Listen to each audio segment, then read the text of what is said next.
Boa noite, como é que vocês estão? Que bênção que nós estamos aqui unidos hoje para lermos Sofonias, capítulo 2. São só 3 capítulos esse livro, então se a gente conseguir ler hoje mais um, a gente finaliza hoje, né? Mas se não, também a gente vai finalizar amanhã com toda certeza, se Deus quiser. Quer dizer, com toda certeza, se Deus quiser, não combina a frase, né? Mas se Deus quiser, a gente termina amanhã. É, foi uma live muito legal ontem. Eu me senti muito bem quando a gente finalizou. Agradeci a Deus pelos ensinamentos, pelo que a gente conseguiu ver. Eu espero que tenha sido para vocês também, porque às vezes esses livros que são mais curtinhos, assim, eles parecem não ter tanto impacto, ou às vezes a gente não se liga muito, porque a gente pouco escuta falar de sofonias, ou pouco escuta falar de um outro, né, de um livro que é curto assim. E eles têm toda a sua importância, né? A gente já falou sobre isso algumas vezes aqui. Então, vamos seguir, vamos fazer nossa oração, pedir a Deus essa bênção para que a gente possa ler esse livro agora e continuar na, na, nos caminhos que Ele quer para a gente no nosso alimento diário, né? Lembrando que toda vez que você escuta a palavra comunhão, e você está tendo comunhão com Cristo agora, é quando você está lendo a palavra dele, porque ele diz que a palavra é o pão da vida, é o que de fato alimenta o nosso espírito. Então, esse é o momento de comunhão, ok? Eu sei que a gente entende comunhão em diversas formas, tem diversos rituais, eu tenho diversas tradições em torno da comunhão, mas a comunhão é sempre sobre a palavra de Deus. Este é o alimento. Tá, mas não foi assim quando Jesus estava compartilhando o pão. Não, porque ele é a palavra e ele é o corpo. Logo, por isso que ele diz, eu sou. Então, quando ele diz ele é, e naquela época eles não tinham a Bíblia, porque a Bíblia estava ali na frente deles, a Bíblia ambulante, que é a palavra do Senhor. João chama Jesus de palavra. Ele é a palavra. Então, quando você vê, às vezes, a gente fazendo, né, comunhão em igreja, ou comunhão em rituais mais tradicionais e tudo mais, não se esqueçam que não é sobre aquilo, é sobre a palavra do Senhor. A palavra é o alimento do seu espírito e ele é o alimento. O corpo dele, ele é o pão. Então, este é o momento no qual você está se alimentando espiritualmente, tá bom? Então, nós vamos entrar em momento de comunhão com Deus agora e vamos pedir para Ele a proteção divina nessa leitura, para que a gente consiga ler e não só ler, mas aprender também, tá? Então, vamos lá. Pai amado, querido, obrigada porque o Senhor nos coloca aqui unidos para mais um momento de comunhão. A gente sempre inicia as nossas orações agradecendo, porque é a primeira coisa que nós devemos fazer. É nunca achar que nós teremos sempre acesso, que nós estamos à frente ou melhor do que ninguém. Não, nós temos que ficar debaixo da sua graça com humildade e ter a certeza, meu Deus, que é um privilégio a gente poder abrir a palavra, a gente poder ler a palavra, a gente poder ensinar a palavra, a gente poder compartilhar a palavra. E nós não queremos, obviamente, nos destacarmos no sentido que vai para o nosso ego, mas nós queremos, em humildade, ter a certeza de que o Senhor nos escolheu e que nós somos privilegiados por dividirmos esse momento juntos de ler a palavra do Senhor. Então, obrigada por essa comunhão, que o Senhor nos abençoe, que esse livro de Sofonias, não só o livro, mas o capítulo que vamos ler hoje, né? Ele possa vir com ensinamentos, com tudo aquilo que o seu Espírito vai nos mostrar, Senhor. Que o Senhor me use como canal para isso. E que mais do que isso, estejamos também protegidos contra todos os ataques malignos que tentam nos parar, que tentam nos confundir, que tentam fazer com que nós não tenhamos essa comunhão. Porque o que é mais perigoso para o inimigo do que nós estarmos com o nosso espírito, com a nossa fé, com a nossa esperança enraizada no Senhor. Então, nós agradecemos e pedimos para que a sua palavra seja tatuada nos nossos corações, meu Deus. Que tudo isso que nós estamos lendo e aprendendo seja sempre para honrar, para glorificar, para temer o Senhor. É o que nós precisamos. Obrigada, Jesus. Obrigada. Que o Senhor nos dê uma boa live. Amém. Para a honra e a glória do seu nome. E ela é consagrada completamente a ti, Pai. Muito, muito, muito obrigada por esse momento. Amém. Bom, então vamos lá. Cadê? Vamos começar então. Capítulo 2. Reúna-se e ajunte-se, nação sem pudor. Então, aqui já inicia Deus mostrando para eles o que ele já não é de acordo, o que ele já não está feliz com, porque quando você vai dar oi para alguém, ou você tá chateado com alguém, alguma coisa assim, né? Você não vai dar oi já falando que a pessoa te chateou. Oi, nossa, que não sei o que, não sei o que, não sei o que, né? Deus nos mostra que sim, ele já inicia assim, reúna-se e ajunte, nação sem pudor. Então ele já começa mostrando ali o que já está errado para que eles se arrependam. Logo, Deus já está chamando ao arrependimento. Por isso que ele já fala assim: reúna-se e ajunte, anda rápido e já mostra qual que é o erro deles para que eles se arrependam. O arrependimento, ele é o caminho para chegar de uma forma que você não tem o seu ego e o seu orgulho no meio, né? Até Jesus. O arrependimento é necessário para que a sua fé cresça, para que você se aproxime do Senhor. O arrependimento ele é necessário para a sua aproximação em Cristo, com Cristo e para Cristo, né? Isso é muito interessante. Então, quando a gente já inicia o capítulo, ele já está falando, reúna-se e juntos nação sem pudor. Já está mostrando ali onde é o erro. E quando Deus nos aponta o erro, é para que a gente conserte o erro. Quando nós somos expostos à luz do que nós fazemos de errado, ou às vezes nós temos um momento que a gente autorreflete, né? Ou que nós voltamos nos nossos pensamentos, autorreflexão mesmo, de você saber o que você fez, é para que você possa entender que é um privilégio você consertar a situação. Porque toda vez que nós temos na Bíblia um caso de alguém que errou, de alguém que pecou, de alguém, a gente sempre vê a direção ou a instrução sendo não peque mais, mude, siga-me, deixe o seu eu, morra para si. Porque Deus quer fazer algo novo em mim, em você. E o fazer algo novo não é simplesmente um bordão que ficou famoso e conhecido hoje né, em toda a comunidade cristã, na igreja em si, nós sendo igreja, né? Não. É um convite mesmo. Então, se você está cansado de pecar, se você está cansado de não entender os seus pecados e se você é perdoado ou não, ou se você de fato tem salvação ou não, ou se o seu pecado é tão grave que você precisa conhecer Jesus e precisa se entregar para Jesus, porque ele não acusa. Ele não é o acusador. A Bíblia é muito clara sobre quem é o acusador. Jesus não acusa. Então, ele está te chamando para esse arrependimento, para que você nasça de novo. Por isso que é importante. Um cristão sem se arrepender, um cristão sem arrependimento, um cristão que é cheio de si, é vazio de Deus.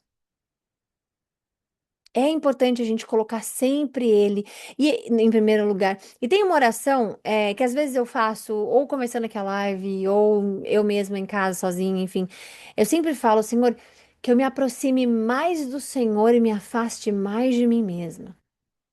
E é algo importante, porque às vezes a gente está tão apegado ao dia a dia, a gente está tão apegado às coisas da vida, que a gente realmente esquece de nos preenchermos dele e a gente começa a se preencher dos nossos próprios pensamentos, nossos próprios planos, os nossos próprios sentimentos e emoções, e a gente acaba esquecendo o que ele quer fazer em nós, a forma com que ele quer que a gente reflita o caráter dele no nosso, porque nós somos a imagem e semelhança dele.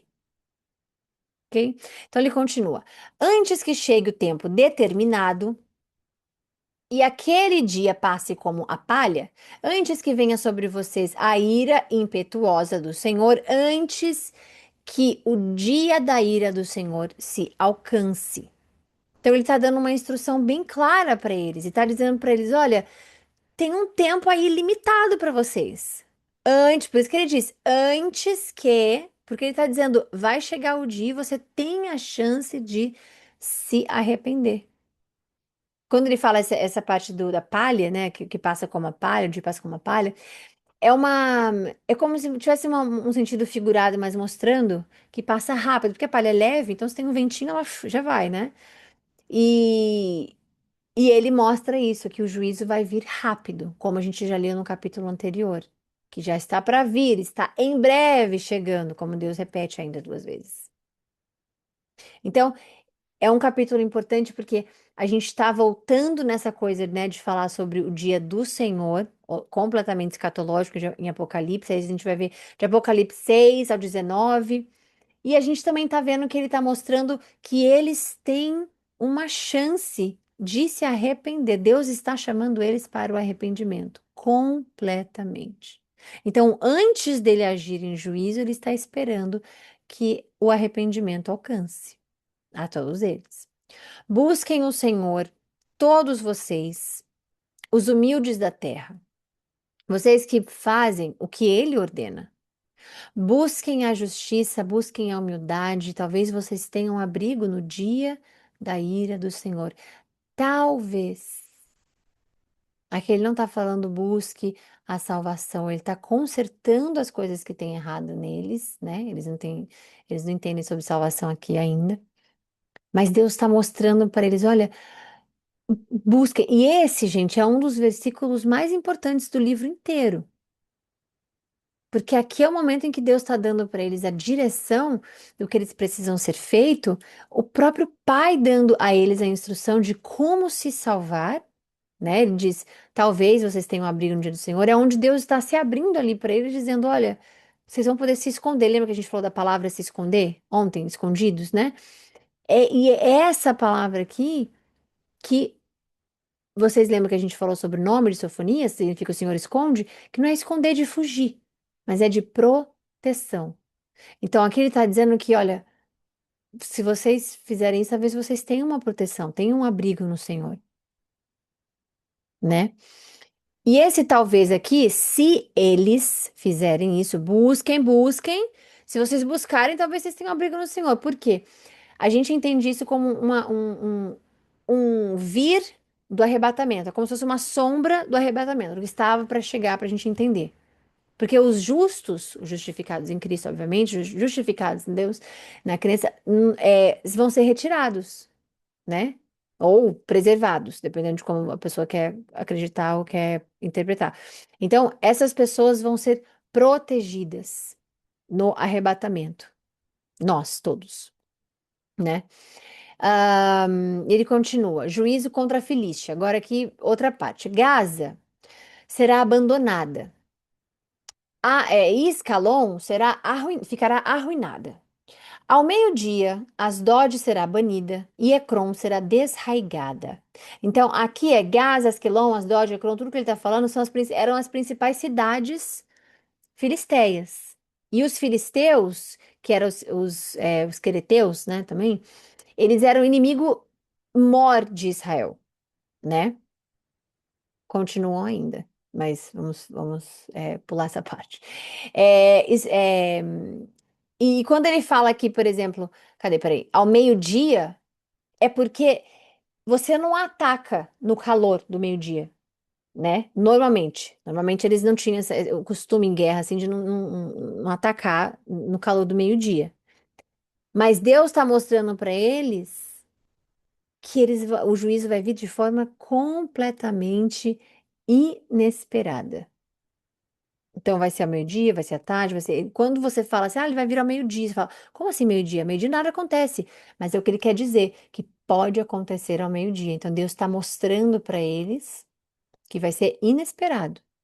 E isso se confirma com Jesus lá na frente, quando Jesus diz, né, que o dia nem o filho sabe, ele diz, ai de vocês que vivem juntos ao mar, nação dos queretitas. A palavra do Senhor está contra você. Ó Canaã, terra dos filisteus, eu a destruirei, e não sobrará ninguém. Essa terra, junto ao mar, se tornará em pastagens, com poços de pastores e currais para ovelhas. Essa terra pertencerá ao remanescente da tribo de Judá. Ali reencontrarão as pastagens e, ao entardecer, se deitarão nas casas de Ascalon. O Senhor, o seu Deus, cuidará deles e lhes restaurará a sorte. Então, aqui é uma promessa profética de restauração, que o Senhor cuidará e restaurará. Então, aqui é uma promessa, né, profética que vai restaurar. O remanescente, que é quase que o tema central de toda a parte bíblica de final, a escatologia, que é o final, Apocalipse, né? Todo é o remanescente sempre. E sempre tem um remanescente fiel que Deus preserva, se você prestar atenção. Todos os livros que a gente já leu, todas as partes que a gente já leu, sempre tem um remanescente que Deus vai protegendo, vai ficando, Deus sempre vai, como é que diz? Mantendo, né? Preservando ali, mantendo um remanescente. Mesmo no meio de um juízo, tem sempre o remanescente que fica, né? Ouvi os insultos de Moabe e as zombarias dos amonitas, que insultaram o meu povo e falaram com arrogância contra o seu território. Por isso, tão certo como eu vivo, declara o Senhor dos Exércitos, o Deus de Israel, Moabe se tornará como Sodoma e os amonitas como Gomorra, um lugar tomado por ervas daninhas e poços de sal, uma desolação perpétua. O remanescente do meu povo o saqueará. Os sobreviventes da minha nação herdarão a terra deles. Então, Moabe e Amon, né, os moabitas e amonitas, Moabe e Amon, eles são descendentes de Ló. Vocês lembram, o sobrinho de Abraão, né? Eles moravam em Sodoma. Quer dizer, eles ficavam na porta, mas eles moravam, a gente tem que explicar que moravam. E eles ficaram inimigos mortais. Então, esses são descendentes de Ló, e eles se tornaram completamente inimigos mortais, né? No caso, assim, mais espiritual, de Judá. Então, Deus está dizendo assim: olha, eu vou julgar vocês pela mesma coisa que aconteceu lá atrás. E aí ele ainda explica que o orgulho deles e essa zombaria com o povo de Deus contra Israel seria o motivo do juízo. Então, profeticamente falando, isso já está apontando para o juízo final sobre essas nações todas que se levantam contra Israel. Então, veja o que Deus fala.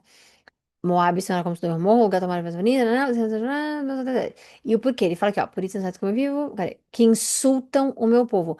Ouve, não se esqueçam, o Deus que está falando agora para Sofonias, falando com o povo, é o mesmo que escuta a sua oração. Quando você fala, Pai, me ajuda, Pai, preciso de um milagre, é o mesmo que ouviu Sofonias, é o mesmo que fala com Sofonias. Ele não muda, a palavra diz isso, é o mesmo. Eu já falei sobre isso ontem, a gente já bateu nessa tecla ontem, mas é bom lembrar você. O Deus que falou com Davi, o Deus que escutou orações, o Deus que lidou com Moisés, com todos eles, com José, que ajudou o Egito, tudo que acontece é o mesmo Deus que você ora toda noite, toda manhã, toda tarde, durante o seu dia, é o mesmo Deus, ele não muda. Então, ele está dizendo: ouvi os insultos de Moabe, a zombaria de Amonitas que insultaram o meu povo. Ele não vai, com um caráter que ele não vai dizer: zombaram o meu povo lá atrás, hoje é permitido. Não vai, porque Israel continua sendo o povo de Deus. Não significa que os cristãos, não significa que outros não têm seu espaço, não significa que aqueles que creem não vão ser salvos, não significa que só os israelitas. Não tem nada a ver com isso. Logo após, a gente vai chegar no Novo Testamento, a gente vai falar bastante, inclusive, sobre isso. Mas, ainda assim, é o povo de Deus. A Bíblia Sagrada, ela ainda não acabou. Nós estamos no final dela ali, mas nós estamos ali ainda, nesse hiato que Deus está esperando, e essa paciência dele está próxima de acabar para que o juízo que nós estamos lendo agora aconteça. Então, nós estamos nesse período, e esse período se chama período de graça. Nós estamos debaixo da graça. Então, em toda a lei, do início ao fim, todas as leis, todas as coisas que existiam, nós estamos no período em que a lei não nos abona, não nos condena mais. Então, esse é o período que nós estamos de graça, debaixo da graça dele, porque realmente é uma graça. O juízo já era para ter vindo, se fosse para a gente escolher, porque olha como é que está o mundo. O juízo já era para ter chegado, o povo judeu já ter sido arrebatado, as coisas terem acontecido, mas estamos debaixo de um período de graça dele. Por quê? Ele parou e disse: todos aqueles que acreditarem serão salvos da escatologia, do final, da ira, do dia da ira dele. Todos que salvos. Então, que forem salvos. Quando você escuta Jesus é quem salva, Jesus é quem salva, não imagina que é pra cá, pra terra somente, não. Aqui também, né? Com certeza aqui também. Mas é pra vida eterna. Então, quando você escuta, a gente já falou sobre isso ontem, quando você escuta um cristão, quando você escuta alguém falando, Jesus é a salvação, hoje é o dia da sua salvação, se entregue hoje, não deixe para amanhã. É porque, ninguém sabe quando vai acontecer, e a Bíblia diz que nem o filho, ele próprio diz que nem o filho sabe. Dois, não dá tempo de esperar nada mais. Ah, eu vou me converter quando eu estiver preparado, talvez, se eu me convencer, se não dá tempo para isso. É importante lembrar, não dá tempo. E aqui, voltando, ele está dizendo sobre insultar o povo dele. Então, isso aqui entenda, uma profecia mostrando, apontando que para o juízo final, obviamente, que vai acontecer logo, logo, ou seja, estamos falando de hoje mesmo, o juízo final ele vai estar sobre todas as nações que foram contra Israel, que se levantaram contra Israel. E isso não mudou e não vai mudar. Significa que é uma bandeira branca para Israel, o governo de Israel especificamente fazer qualquer coisa? Não. Significa que isso mostra que todos os judeus, o Israel especificamente, não. Que nós temos o Novo Testamento, nós vamos ler sobre isso, falar sobre isso, ganhar explicação sobre isso. Mas isso significa que o povo em si, a terra, é dele. E esse juízo vai acontecer. A gente ainda não finalizou a Bíblia, nós estamos no final dela ali, aguardando no período de graça. Ela ainda vai acontecer. Apocalipse inteiro. E ainda profecias que vão acontecer, obviamente, que estão em outros livros também. É, é isso o que eles receberão como recompensa pelo seu orgulho, por insultarem e ridicularizarem o povo do Senhor dos Exércitos.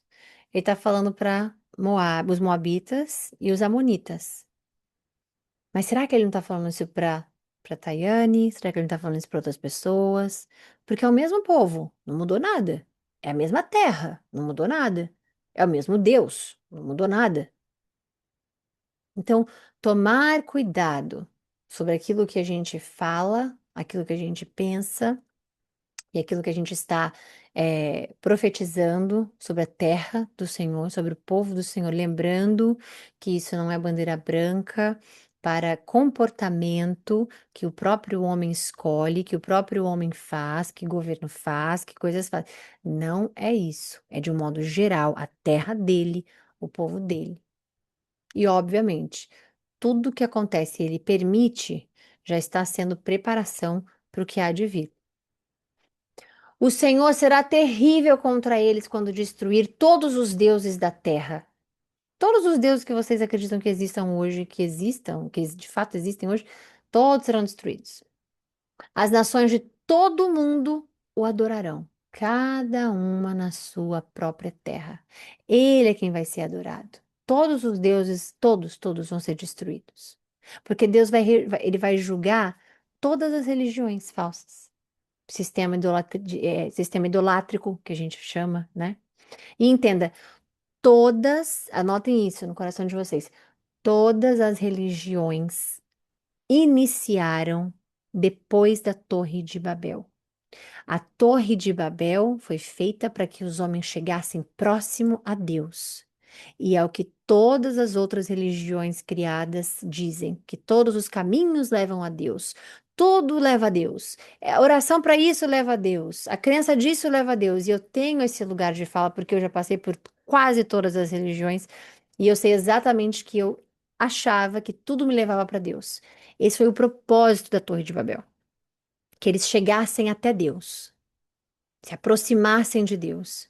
E como aquilo foi destruído, eles criaram diversas outras formas de chegarem até Deus. Este é o início de todas as outras religiões que foram, como é que diz? Que foram criadas. Então, todas elas caem dentro dessa categoria de falsas religiões, por mais que aconteçam coisas, por mais que a crença exista, por mais que pessoas acreditam, por mais que elas são criadas, né? Depois da Torre de Babel. Aquele momento de se aproximar de Deus. Por isso que a base de todas elas é todo caminho chega até Deus. E Cristo, na própria palavra, vai contra isso, dizendo: Eu sou o único. O único caminho que chega até Deus sou eu. Então ele já fala isso para que a gente, aprendendo a Bíblia, já volte lá no Torre de Babel e diga tudo que foi encontrado, que não é Jesus. Jesus não é religião. Então, tudo aquilo que foi criado de religião cai dentro dessa categoria de religião falsa ou sistema idolátrico, para que as pessoas alcancem Deus de outra forma sem ser por Cristo, ok?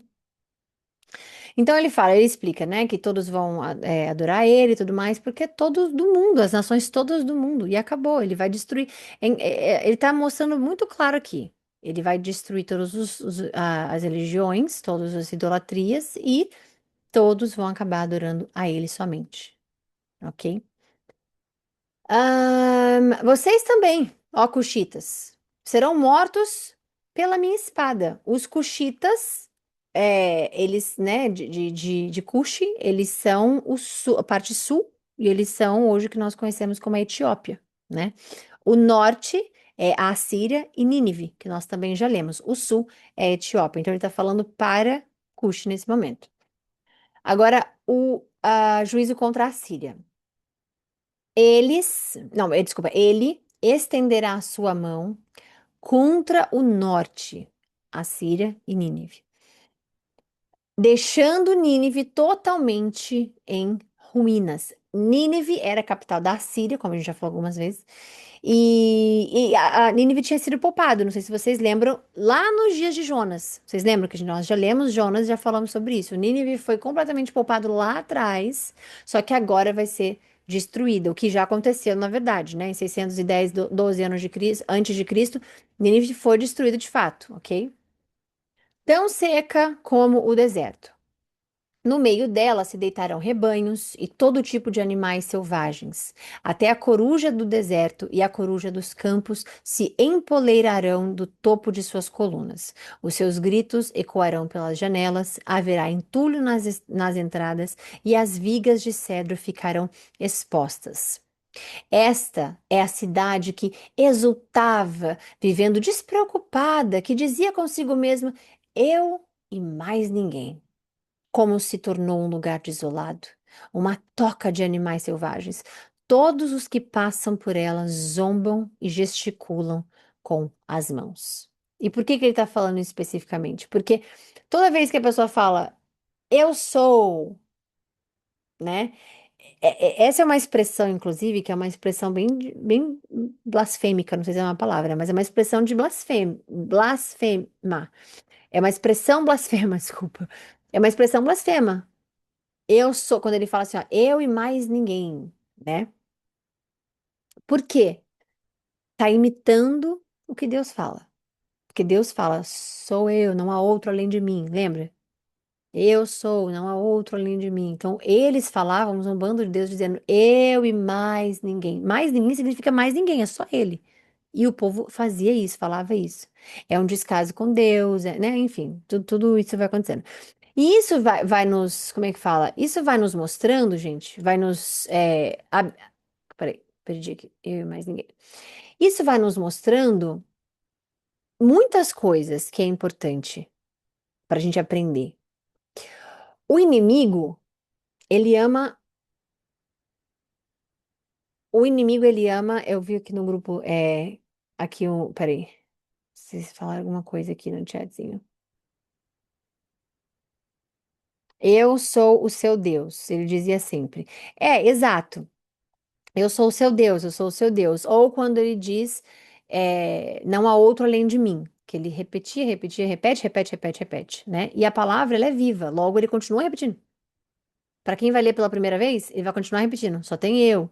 A nossa mudança, ela é atual. Quando você tem, por exemplo, você não é salvo, por exemplo, aí você lê a Bíblia, você nunca leu a Bíblia, mas você é cristão, ou você nunca estudou a Bíblia, mas você está querendo. E aí você lê a Bíblia, ela vira viva para você, ela vira atual para você.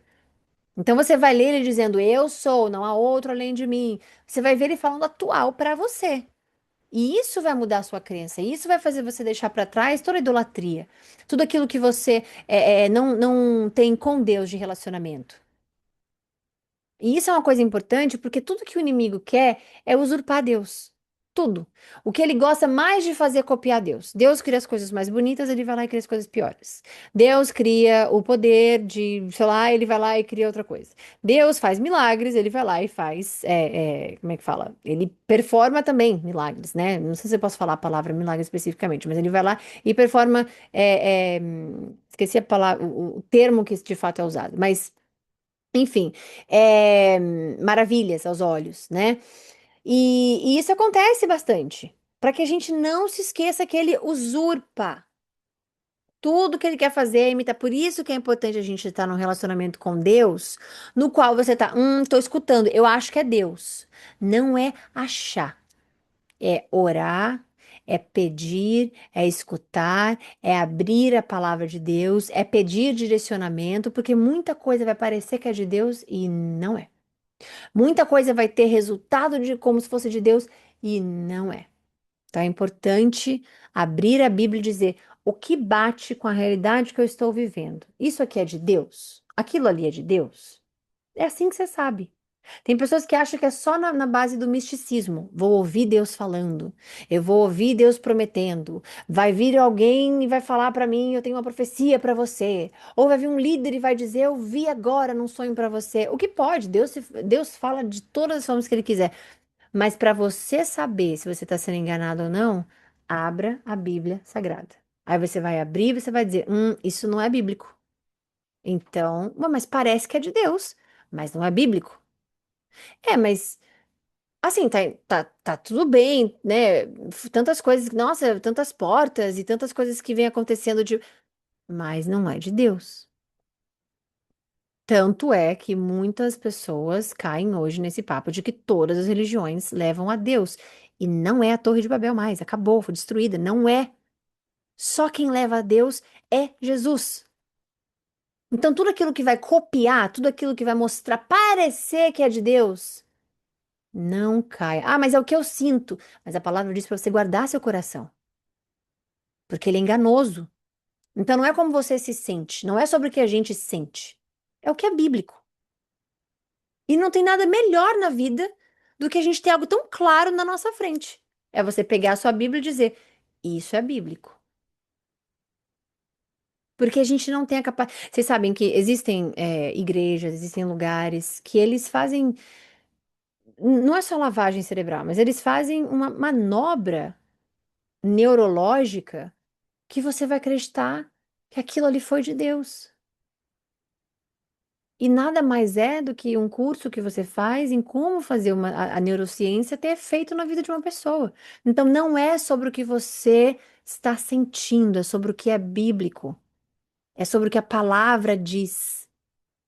Não espere sinais miraculosos, ou não espere você ouvir de alguém, não espere o que pode também acontecer, mas abra a sua palavra e veja coisa por coisa que está acontecendo na sua vida. É bíblico? É isso aqui que Deus gostaria? Vamos ver. É o mesmo Deus. O que você fala hoje é o mesmo que fala com eles aqui. Ok? Uma toca de animais selvagens, touros que passam zomba, gesticulação com as mãos. Então, finalizamos aqui. É isso, basicamente, tá? É, como é que diz? Pensem, reflitam, não esqueçam que ele gosta de imitar Deus. Todas as coisas ele gosta de imitar Deus, né? E o anticristo também, o poder nele, tudo que Deus está usando ou vai usar como propósito final, o anticristo, etc, blá blá blá, é resultado do homem, que Deus vai fazer acontecer para que o propósito dele aconteça. Ele vai permitir acontecer, aliás, para que o propósito dele de fato aconteça, né? Então é isso. Então, não confiem em si mesmo, né? Porque quando fala assim, eu e mais ninguém, qualquer sistema, qualquer povo, nação, pessoa que confia mais em si mesmo, né, do que qualquer outra coisa no mundo, vai ser abatido, vai terminar aqui. E é isso, tá bom? Então fiquem com Deus, um beijo, até amanhã, se Deus quiser, com o capítulo 3, o último capítulo de Sofonias, e aí a gente já começa Ageu. Eu já mostrei pra vocês ontem, mas eu vou mostrar de novo. A gente tá. Peraí, gente. Ageu, a gente vai começar Zacarias, logo depois que acabar Ageu, né? Depois Malaquias, e aí a gente já começa Mateus, Novo Testamento, tá bom? Deixa eu só ver aqui quantos tem Ageu. Ageu tem dois também. Zacarias eu sei que é um pouco maior, porque Zacarias, a gente vai falar bastante de Zacarias. É, Zacarias tem mais, deve ter aqui uns 9, 8, 9, deixa eu ver. 10, 11. Não tem mais, tá vendo? Peraí. 14. Então, Zacarias tem 14. Vai ser ótimo. A gente vai ler o 14 e aí acabou Zacarias, a gente já inicia Malaquias e aí já vamos para o Novo Testamento. Então falta muito pouco, que bênção. Estamos chegando para a honra e glória do Senhor Jesus Cristo. Amém. Malaquias tem 4 só, então falta bem pouquinho. Vamos que vamos, tá? Então fiquem com Deus até amanhã, se Deus quiser, e bom descanso para vocês.